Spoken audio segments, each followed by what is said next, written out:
Years ago, I didn't just show up to be a laborer or a rock truck driver or whatever.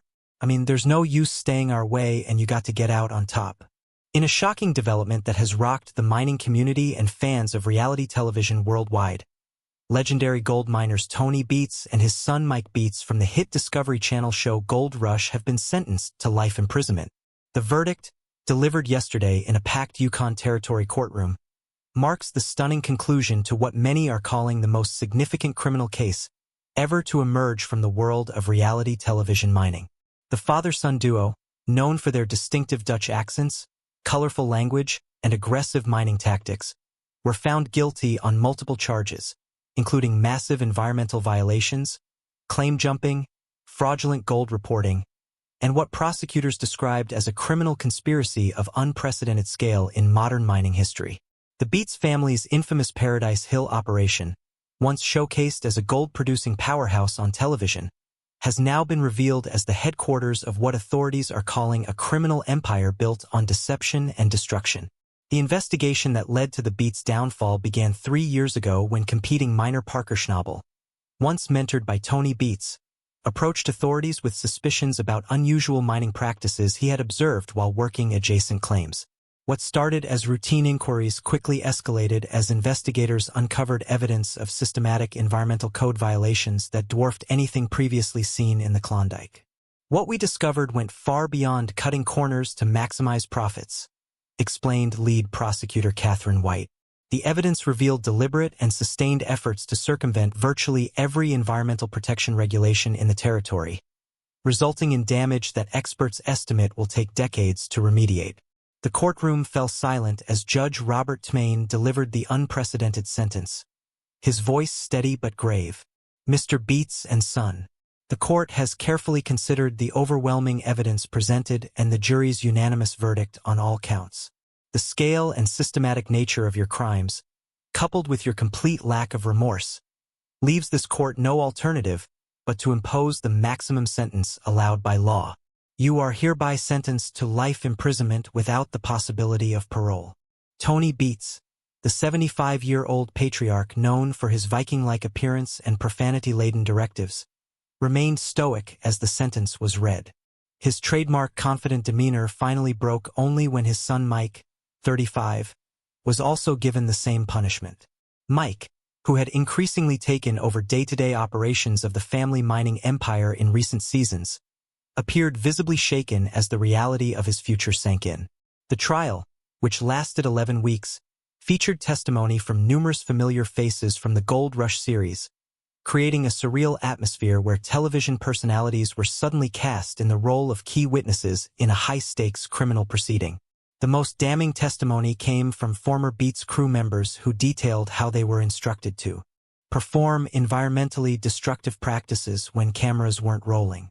Rick Ness, another prominent miner from the show who once worked closely with both the Beets family and Parker Schnabel, provided crucial testimony about conversations he had witnessed between Tony and Mike regarding what prosecutors termed the dual mining strategy. Legitimate operations for television filming and far more destructive, unregulated practices conducted during off-camera hours. Tony always said there was television mining and real mining, Ness testified, visibly uncomfortable as he faced his former colleagues across the courtroom. He was explicit that certain practices should never be filmed and made sure we understood the consequences of speaking about them outside the crew.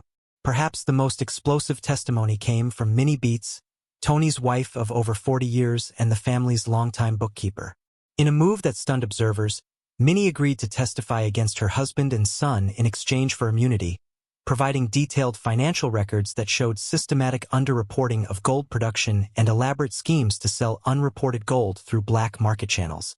Minnie's decision to cooperate with prosecutors has reportedly divided the Beets family, with daughters Monica and Bianca Beets publicly supporting their mother while expressing shock and dismay at the evidence presented against their father and brother. Both women were present for the verdict but declined to speak with media afterward, leaving the courthouse through a private exit. Parker Schnabel, whose initial report sparked the investigation, testified for 3 full days about his observations while working claims adjacent to the Beets operation. The 30-year-old mining prodigy, who began on the show as a teenager learning the business from his grandfather, detailed numerous instances where he observed suspicious activities at night on Beets-controlled land. I respected Tony. He taught me a lot when I was starting out, Schnabel testified, maintaining steady eye contact with his former mentor. But over time, I saw things that couldn't be explained by legitimate mining practices. When water that should have been clear was running black with contaminants onto my claim at 3 a.m., and when test samples from that water showed levels of mercury and other chemicals that aren't used in legal operations, I had a responsibility to report it.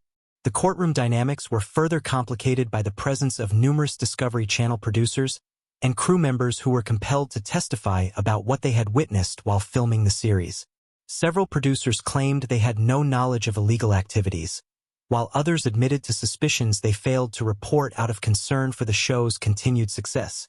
Executive producer Christo Doyle, who has appeared on the show's after-show segments, testified that the production team had strict protocols about environmental compliance during filming, but acknowledged they had limited visibility into operations during the extensive off-camera periods.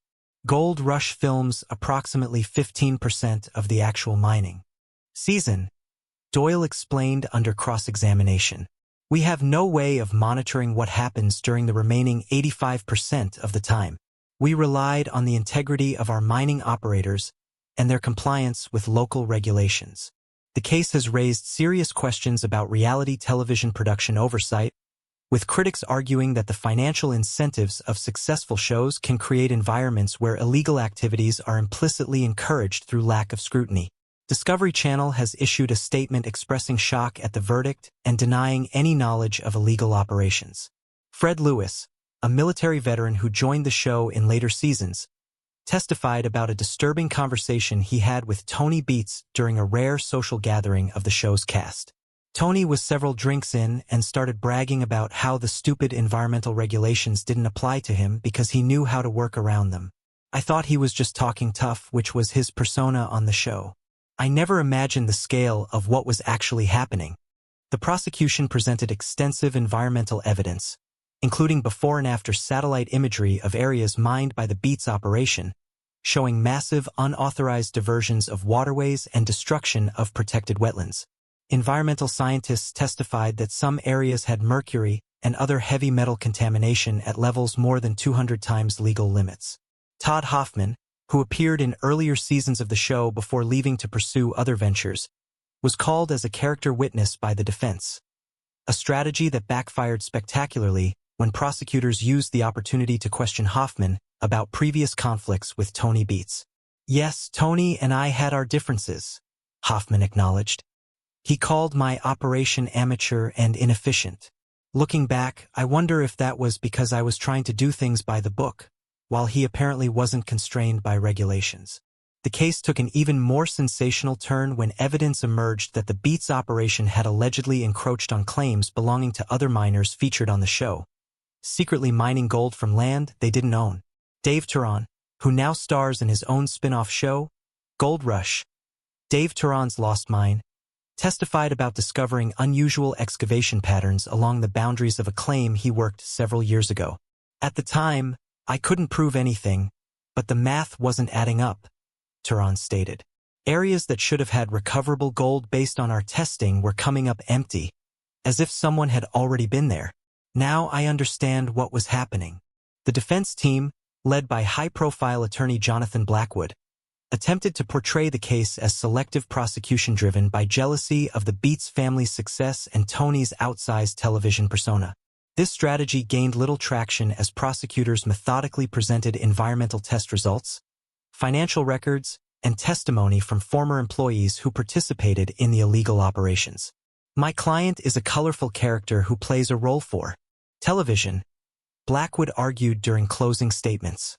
The prosecution has confused Tony Beets, the television personality, with Tony Beets, the businessman. This case represents an unprecedented overreach by authorities who have been influenced by the dramatic portrayal of mining on television rather than the realities of the industry. This defense strategy collapsed entirely when prosecutors played secretly recorded conversations between Tony and Mike Beets, discussing specific techniques to hide environmental violations from inspectors. In one particularly damning recording, Tony could be heard instructing his son on the timing of illegal mercury use to coincide with periods when inspectors were known to be in other regions. Following the verdict, several jurors agreed to speak anonymously about their deliberations. "The evidence was simply overwhelming," said one female juror in her 40s. "We tried to approach the case with an open mind to separate the television persona from the actual business practices. But what we saw and heard demonstrated a clear and consistent pattern of intentional criminal activity."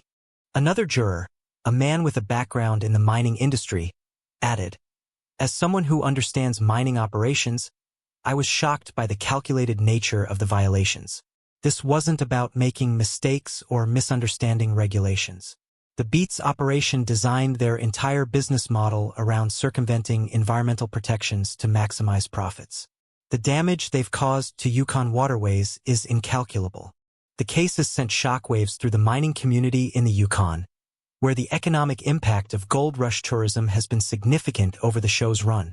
Local business owners expressed mixed emotions about the verdict, acknowledging the serious nature of the crimes while expressing concern about the potential impact on the region's reputation. "Tony Beets put the Klondike back on the map.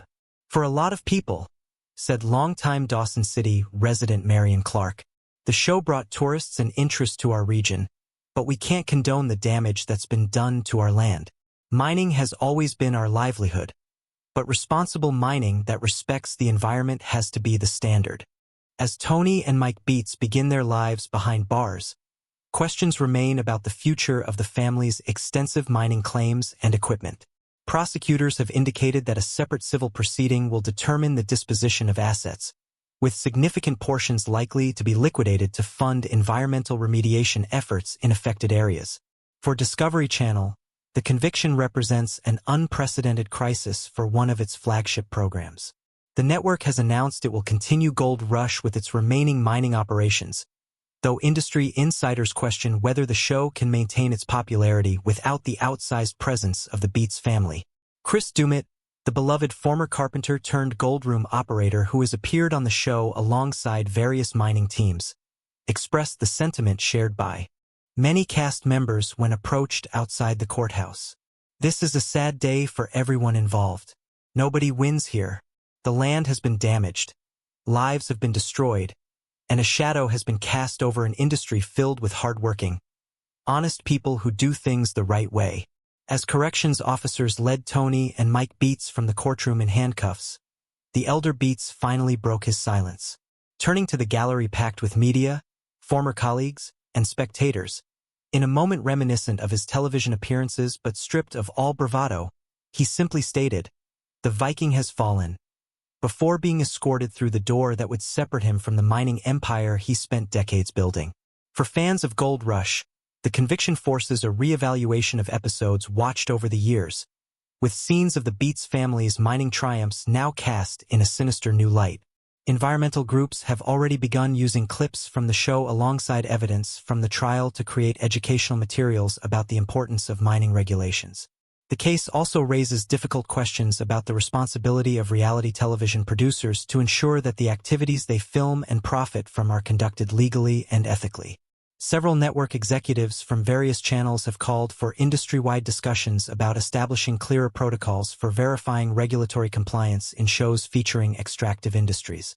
Kevin Beets and Monica Beets, Tony's other children who frequently appeared on the show working in the family operation, were not charged in the case after evidence indicated they were not involved in the decision-making regarding illegal practices. Both have released a joint statement expressing shock at the extent of the violations while requesting privacy as they determine next steps for their personal and professional lives. As the Yukon mining community prepares for the upcoming season without two of its most prominent figures, the consequences of the Beets conviction continue to reverberate through the industry.